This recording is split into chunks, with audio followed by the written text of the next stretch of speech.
오늘 이사야 19장 말씀은 애굽에 대한 하나님의 심판 그리고 다시 회복하심에 대하여 말씀하고 있습니다. 인간적인 생각으로 생각해 봤을 때요, 애굽이란 이 나라가 과연 쉽게 분열될 것인가 나에 대한 의문이 들기도 하지만은 만군의 여호와 하나님께서 그렇게 하시겠다면 그렇게 말씀하셨기 때문에 그 말씀은 그대로 이루어지게 됩니다. 그는 뜻이 일정하시니 누가 능히 돌이키랴. 그의 마음에 하고자 하시는 것이 있으면 그것을 행하시나니. 하나님의 말씀 그분의 능력과 위엄 앞에요, 한 사회와 한 나라가 망하는 것은 아무것도 아닌 일이죠. 오늘날 모든 나라 가운데 가장 영향력 있는 나라라고 한다면 미국이지 않습니까? 미국이 힘이 있고 미국의 그 영광과 그 영화가 영원할 것 같다는, 도저히 망하지 않을 것 같다는 그런 생각이 듭니다. 하지만은 인간의 이성과 판단을 넘치게 뛰어넘으시는 하나님께서 그렇게 하시겠다고 하면은 그렇게 되는 것이고, 살리겠다고 하시면은 살게 되는 것입니다. 오늘 말씀에서 애굽을 망하게 하시는 그 방법을 보니 내부 충돌, 즉 자중 질환이에요. 이집트 사람의 마음을 충동하여서 형제가 형제를 치게 하고 이웃이 이웃을 치게 하고 도시가 도시를 치고 나라가 나라가 치게 하는 그러한 방법. 그래서 애굽을 그렇게 망하게 하시겠다는 것입니다. 더불어 5절 이하를 보니까 자연재해를 통해서도 경제적으로 파국을 맞게 하시겠다는 것입니다. 당시 애굽은 풍요로웠습니다. 애굽이 풍요로울 수 있었던 것은 애굽의 나일강이 흘렀기 때문입니다. 6월 중순부터 10월 중순까지는 나일강이 범람을 합니다. 범람을 하면은 이 토지에 흙이 올라와가지고 땅을 비옥하게 만드는 거예요. 기름지게 만들어요. 그래서 농산물들의 수확이 엄청나게 좋은 것입니다. 하지만 하나님께서는 이제 그 축복의 범람이 나일강에 일어나지 않게 하겠다는 거예요. 그것은 곧 농작물이 자라지 못할 뿐만이 아니라요, 황폐하게 돼버린다는 것입니다. 농업뿐만이 아니고 모든 산업이 치명적이 되는 거예요. 어업을 비롯하여서, 그 다음에 이 갈대 또 섬유 산업을 비롯하여서 모든 것이 다 망하는 것입니다. 품꾼들은 울게 될 거라는 거예요. 그런데 여기서 그치지 않으시겠답니다. 11절을 보니까 이 지도자들, 그 지절 나오고 11절에 또 소환의 방백들 이렇게 나오죠. 소환은 애굽의 정책을 수립하고 또 집행하는 곳을 말을 하는데, 그곳의 방백들은 바로의 이런 자문관이었습니다. 그들의 영향력은 컸지요. 하지만 14절에서도 말씀하듯 여호와께서 그들에게 혼란한 마음을 주시어서 바로에게 지혜로운 조언을 하지 못하게 하겠다는 것입니다. 술 취한 사람처럼 그들이 우둔하게 될 것이다. 나라를 다스리는 중요 요직에 있는 자들인데 이렇게 지혜 있지 못하고 혼란한 술 취한 사람처럼 비틀거리는 그런 지혜와 조언을 한다면 나라가 얼마나 어려워지겠습니까? 불행할 것입니다. 결국에는 금세 망하는 수순은 밟게 되고 마는 것이죠. 이처럼 하나님께서는 애굽의 다양한 방법, 다양한 그 분야를 통하여 심판하시겠다는 것인데, 이것을 통해 우리가 깨닫는 것은요, 하나님의 마음에 합한 자가 되어야 한다는 거예요. 너는 마음을 다하여 여호와를 신뢰하고 내 명철을 의지하지 말라. 너는 범사의 그를 인정하라. 그리하면 내 길을 지도하시리라. 스스로 지혜롭게 여기지 말지어다. 여호와를 경외하며 악을 떠날지어다. 이것이 내 몸의 양약이 되어 내 골수를 윤택하게 하리라. 여호와를 경외하는 지혜를 가진 자, 또 악을 멀리하는 자, 하나님께서는 개인에서 나라까지 다 이끌어 가시는 거예요. 그리고 범사가 자 되고 내가 너를 형통하게 하겠다는 말씀하시는 것입니다. 계속해서 우리가 깨닫는 것은 하나님의 심판 가운데도 기회는 여전히 있다는 것이죠. 하나님의 심판은 예고하신 대로 그대로 이루어질 거예요. 하지만 그 가운데 존재하고 있는 것은 하나님의 그 긍휼하심이에요. 그 사실을 발견하며 돌이키는 자는 건짐을 받을 것이고, 여전히 고집을 부리고 여전히 어리석은 길로 나아가는 자는 완전히 망하게 될 것입니다. 마지막 기차도 그 기차가 떠나기 전에 하나님을 찾고 돌아오는 자, 큰 지혜 있는 거예요. 주님의 긍휼하심을 입게 된다는 것입니다. 유다는 애굽에 의지했어요. 의지하려고 했죠. 또 하나님께서는 애굽은 전혀 그런데 믿음직한 대상이 아니야, 그 애굽은 의지할 대상이 아니야 라는 것을 분명히 하십니다. 인간을 비롯한 이 세상의 무언가라도 하나님을 대체할 수 없고 하나님보다 의지할 대상이 될 수가 없습니다. 당장 3절만 보더라도 만군의 여호와 하나님을 배제해버린 채 그들은 우상을 의지하고 우상에게 묻고 우상에게 지혜를 구하고 마술사와 신접한 자들과 요술객들에게 묻고 그러한 어리석은 짓을 했다는 자들이었어요. 헛되고 헛된 거, 전혀 잡고자 하는 것을 잡을 수도 없고 부수고자 하는 것을 부술 수도 없고 허공에 가로지르는 이 주먹처럼 그 주먹과 다를 바가 없는 그들이 어떻게 의지할 대상이 될 수 있겠냐는 거예요.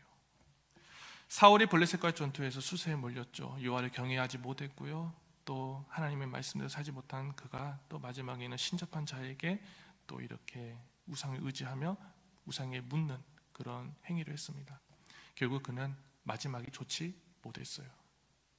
하나님 외의 것들은 온전한 믿음의 대상도 의지할 대상도 될 수 없고요, 그것은 어리석은 허상에 불과하고 우상에 둘러싸여서 하나님을 경외치 않는 자들의 마지막은 비참함 뿐이 나는 것입니다. 실제로 주전 720년에서 716년 이 사이에 오스루콘 이 4세가 애굽의 바로를 통치하고 있는 시대였습니다. 그때 애굽은 극심한 내부 분열을 경험했어요. 다른 나라 그 힘 있는 민족에 의해서 결국에는 지배를 억압을 받는 그런 처지가 되고 말았죠. 적용하면은 내가 의지하며 믿고 있는 대상, 내가 말할 수 있는 유일한 대상, 그 길에 바란다면 그 대상은 누가 되어야 하냐는 것입니다.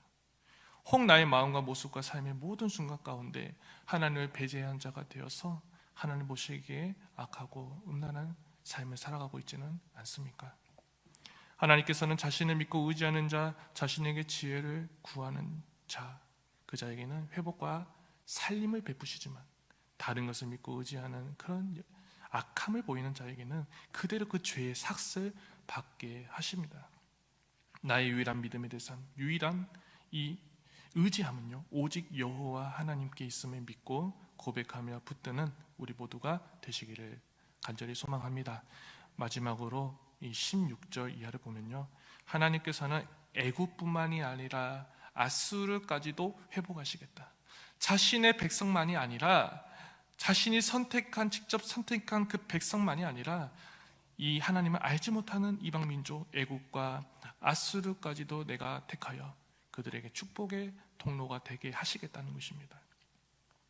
우상을 섬기던 애굽이 유다의 언어로 예배를 드린답니다. 곳곳에 하나님을 위한 제단이 세워질 것이고 우상의 나라가 하나님을 경배하는 그런 나라로 바뀌게 될 거라고 19절에서 20절은 놀라운 말씀을 하고 있습니다. 즉 하나님께서는 심판으로 끝이 아니고 그 이후에 하나님은 회복하심이 뒤따른다는 것입니다. 하나님을 알지 못하는 자 또한 여호와 하나님께 너무 귀한 자예요. 섬기는 자들로 변화시키실 거예요. 그들 또한 하나님의 구원 계획에 포함이 되어 있습니다. 적용하면 우리 주변에 보면은 전혀 변하지 않을 것만 같은 사람, 바늘로 찔러도 피 한 방울 안 나올 것 같은 그런 독한 그런 분들이 계십니다. 저희 장인어른도 좀 독하십니다.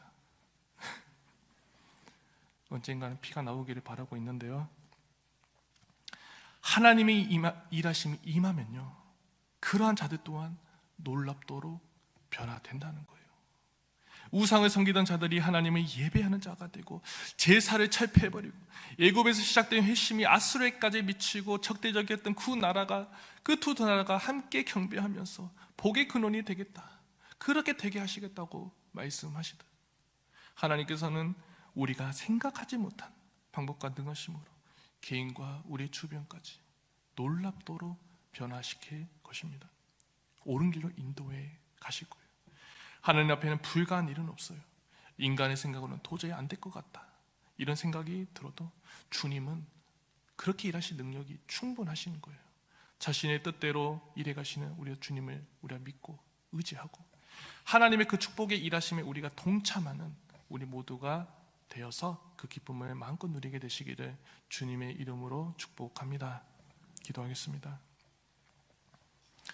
사랑의 하나님 아버지, 오늘 말씀을 통해 말씀하신 건 어떠한 방법을 통해서라도 선하게 이루시고 결국엔 옳은 길로 바뀌게 하시는 주님, 치유와 회복까지도 더하여 주시는 그 하나님의 크심을, 잘못된 것에 대해서는 심판하심에도 결국엔 회복하시고 옳은 길로 가게 하시는 하나님의 은혜를 깨닫습니다. 우리의 삶 속에서 언제나 주님을 믿음으로 의지하며 붙드는 지혜가 있어 심판이 아니라 구원의 길로 인도하시는 하나님의 축복의 일하심에 동참하는 우리 모두와 우리 주변의 모든 이들이 되도록 인도하여 주옵소서. 그렇게 일하실 하나님을 찬양하며 사랑이 많으신 예수님의 이름으로 기도합니다. 아멘. 하늘에 계신 우리 아버지, 아버지의 이름을 거룩하게 하시며 아버지의 나라가 오게 하시며 아버지의 뜻이 하늘에서와 같이 땅에서도 이루어지게 하소서. 오늘 우리에게 일용할 양식을 주시고 우리가 우리에게 잘못한 사람을 용서하여 준 것 같이 우리 죄를 용서하여 주시고 우리를 시험에 빠지지 않게 하시고 악에서 구하소서. 나라와 권능과 영광이 영원히 아버지의 것입니다. 아멘. 이 시간 우리 함께 기도하겠습니다. 어떠한 방법을 통해서든 한 사람 한 사람을 아끼시어 모두를 구원의 길로 인도해 가시고 회복하시는 우리 하나님의 마음을 닮아서 우리도 주님의 일하심에 동참하여 생명을 살리는 일에 힘쓰는 우리 모두가 되게 하소서. 우리 성도님들의 삶이 늘 평안하기를 원합니다. 아픈 하늘들 가운데 하나님의 놀라우신 치료하심의 역사 또 그 위로가 있게 해달라고 기도해 주시고, 특별히 6월 3일은 대선이 있는데요, 하나님을 경외하는 올바른 위정자들이 잘 세워질 수 있도록 나라를 위해서 기도해 주시기 바랍니다. 우리 주님의 이름 한번 부르면서 기도하도록 하겠습니다. 주여